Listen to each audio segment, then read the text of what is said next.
श्री स्वामी समर्थ जय जय स्वामी समर्थ श्री स्वामी समर्थ जय जय स्वामी समर्थ श्री स्वामी समर्थ महाराजांच्या नामस्मरणाने आजच्या व्हिडिओला सुरुवात करूया।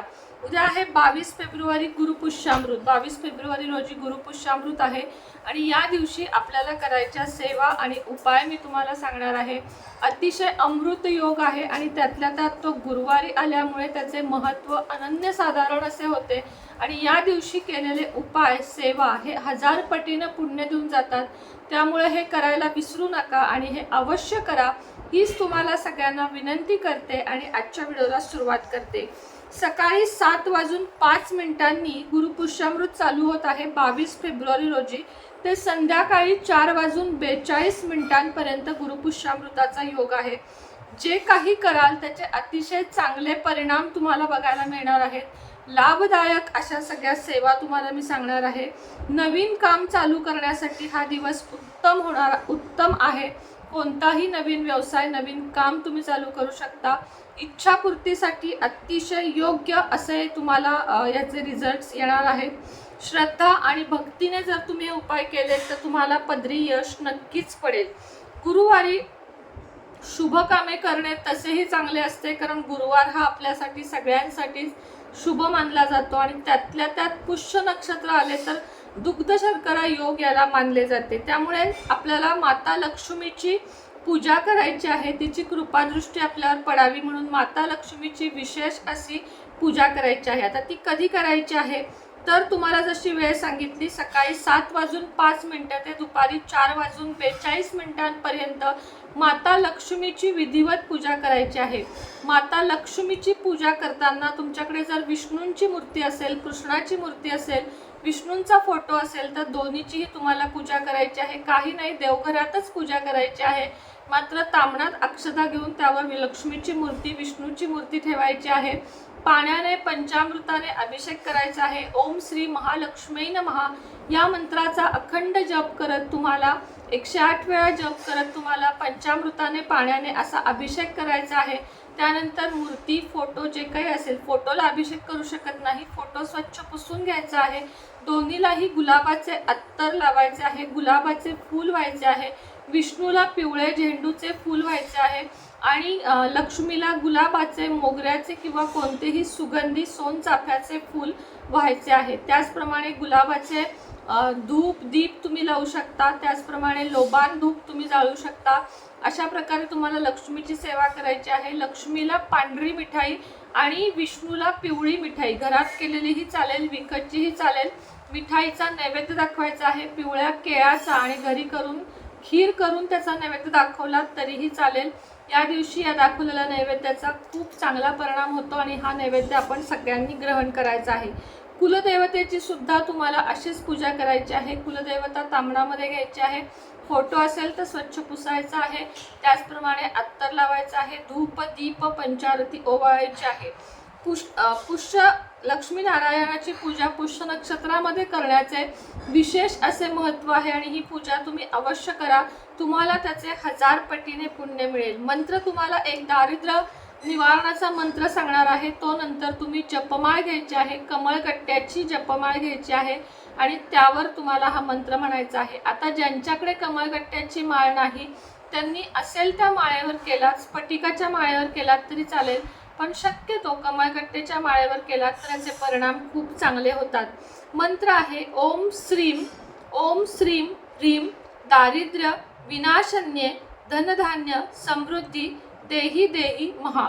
म्हणजे खूप छान मंत्र आहे बघा हा। दारिद्र्य जाऊ दे आणि धन समृद्धी येऊ दे असा हा मंत्र आहे। मंत्र पुन्हा एकदा सांगते, लिहून घ्या। ओम श्रीम ह्रीम दारिद्र्य विनाशन्ये धन धान्य समृद्धी देही देही महा, म्हणजे मला दे म्हणून ही विनंती करायची आहे। कमळगट्ट्याच्या माळेवर 108 वेळा हा जप करायचा आहे, दारिद्र्य निवारण तुमचं होईल। त्याचप्रमाणे दक्षिणावर्ती शंख ज्यांच्याकडे आहे, दक्षिणावर्ती शंखामध्ये पाणी घेऊन कृष्णाला अभिषेक करायचा आहे। ओम नमो भगवते वासुदेवाय या मंत्राचा जप करत अभिषेक करायचा आहे। ज्या घरामध्ये दक्षिणावर्ती शंख असतो तिथं साक्षात विष्णूंचा वास असतो असे म्हटले जाते आणि दक्षिणावर्ती शंखाने कृष्णाचा अभिषेक केला तर आपल्याला धनधान्य समृद्धीमध्ये अत्यंत वाढ होते आणि लाभ होतो. अडकलेले पैसे मिळण्यासाठी दक्षिणावर्ती शंखाची दररोज जी लोक पूजा करतात मनोभावे, त्यांचे अडकलेले पैसे सुद्धा लवकरात लवकर मिळण्यास मदत होते. दुकान व्यवसाय जर तुम्हाला खूप पुढे न्यायचा असेल, तुमचा कुठलाही व्यवसाय असू दे, पार्लर असू दे, शिवणाचा असू दे, सोन्या चांदीचा असू दे, किराणा मालाचा असू दे, कपड्याचा असू दे, हार्डवेअरचा असू दे, कोणतेही दुकान असू दे, तुम्ही गुरुपुष्यामृत दिवशी जर पारद लक्ष्मीचे स्थापना केली, पारद लक्ष्मी जी देवी देवतांच्या मूर्ती मिळतात तिथे मिळते, त्याच्यावर तुम्हाला 11 वेळा श्री सूक्त म्हणत अभिषेक करायचा आहे आणि त्याची स्थापना करायची आहे. पारद लक्ष्मी ही धन खेचण्याचं काम करते. दुकान व्यवसाय या ठिकाणी तुम्ही करू शकता. अन्यथा घरात जर तुमचा व्यवसाय असेल तर व्यवसायाच्या ठिकाणी सुद्धा पारद लक्ष्मीची स्थापना तुम्ही करू शकता. व्यवसायामध्ये गती येते आणि नोकरीमध्ये प्रगती होते. एकाक्षी नारळ ज्यांच्याकडे आहे, खूप अवघडरित्या मिळतो. एकाक्षी नारळाची पूजा तुम्हाला करायची आहे. एकाक्षी नारळ हे देवी लक्ष्मी मातेचं रूप मानलं जातं. धनधान्य समृद्धी या एकाक्षी नारळामुळे मिळते. त्यामुळे एकाक्षी नारळ जर तुमच्याकडे असेल तर या दिवशी त्याची पूजा अवश्य करायची आहे. नोकरी व्यवसायामध्ये प्रगती होण्यासाठी लक्ष्मीनारायणाची पूजा करायची आहे आणि आपला व्यवसाय पुढे जावा म्हणून लक्ष्मीनारायणाजवळ प्रार्थना करायची आहे. पारद लक्ष्मीची मूर्ती नसेल तर जी कुठली मूर्ती आहे त्याची पंचोपचार पूजा या दिवशी करायला विसरायची नाहीये. लक्ष्मी पूजा झाल्यानंतर तुम्हाला कनकधारा स्तोत्र, लक्ष्मी स्तोत्र, महालक्ष्मी अष्टकम किंवा श्री सूक्त यापैकी कोणतेही एक किंवा सगळे स्तोत्र म्हटलात तर सोन्याहून पिवळे, यामुळे तुमच्या आर्थिक समस्या दूर होतील. कोणते कोणते? कनकधारा स्तोत्र, लक्ष्मी स्तोत्र, महालक्ष्मी अष्टकम किंवा श्री सूक्त किंवा सगळे स्तोत्र म्हटले तरी चालेल आणि सिद्धकुंजिका स्तोत्र. आर्थिक समस्या दूर होतील. या दिवशीपासून सुरुवात करून दररोज जर तुम्ही नित्यनियमाने यातील एक जरी स्तोत्र म्हटलात तरी तुमच्या आयुष्यात आर्थिक भरभराटीला सुरुवात होईल. या दिवशी तुम्हाला जर शक्य असेल, परवडत असेल तर 1 मिलीग्रॅम तरी सोनं घ्या. हे घेतलेलं सोनं कधीही मोडण्याची वेळ येत नाही. प्रत्येक गुरुपुष्यामृतला 1 मिलीग्रॅम तरी सोनं घेत चला आणि त्याच्यामध्ये वाढ कशी होईल हे बघा. बोलता बोलता तुमच्याकडे 10 ग्रॅम म्हणजे 1 तोळे सोनं कधी होईल हे तुमचं तुम्हालाही कळणार नाही. 1 मिलीग्रॅम नाही पण हळूहळू करत 1 तोळा सोनं तुमच्याकडे कधी होईल हे तुम्हालाही कळणार नाही. कुठलेही वाईट कृत्य या दिवशी करायचे नाही. म्हणजे ब्रह्मचर्याचे पालन करायचे आहे. सात्विक आहार घ्यायचा आहे. शिव गणपतीची म्हणजे शंकर आणि गणपतीची सुद्धा पूजा करायची आहे. कोणत्याही मंदिरात जाऊन या दिवशी जर तुम्ही साफसफाई करून आलात तर त्याचे सुद्धा अगणित पुण्य तुम्हाला मिळणार आहे.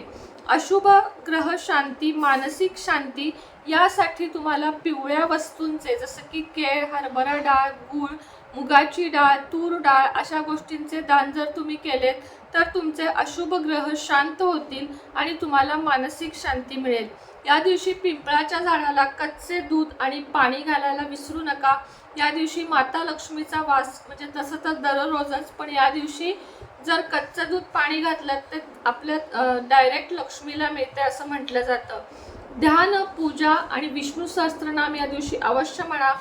डाळ आणि थोडीशी हरभरा डाळ आणि थोडंसं केशर तुम्हाला या दिवशी खायचं आहे. केशराचा टिळा विष्णूंना आणि तुम्हाला कपाळी लावायचा आहे. कुणालाही उधार देऊ नका, कुणाकडून उधार घेऊ नका. लाल गाय जर तुमच्या इथे गिरीगाय ज्याला म्हणतो आपण ती असेल तर तिला गूळ किंवा गोड पोळी अवश्य खायला घाला. धनधान्य वृद्धीसाठी श्रीयंत्राची पूजा तुम्हाला या दिवशी करायची आहे. श्रीयंत्रावर कुंकुमार्चन केलेत तरी चालेल किंवा श्रीयंत्राची विधिवत पंचोपचार पूजा केली तरी चालेल.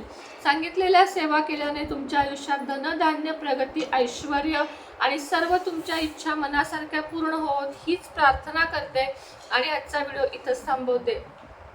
पुन्हा भेटेल नवीन व्हिडिओ सोबत, नवीन विषयासोबत. तोपर्यंत सर्वांना श्री स्वामी समर्थ.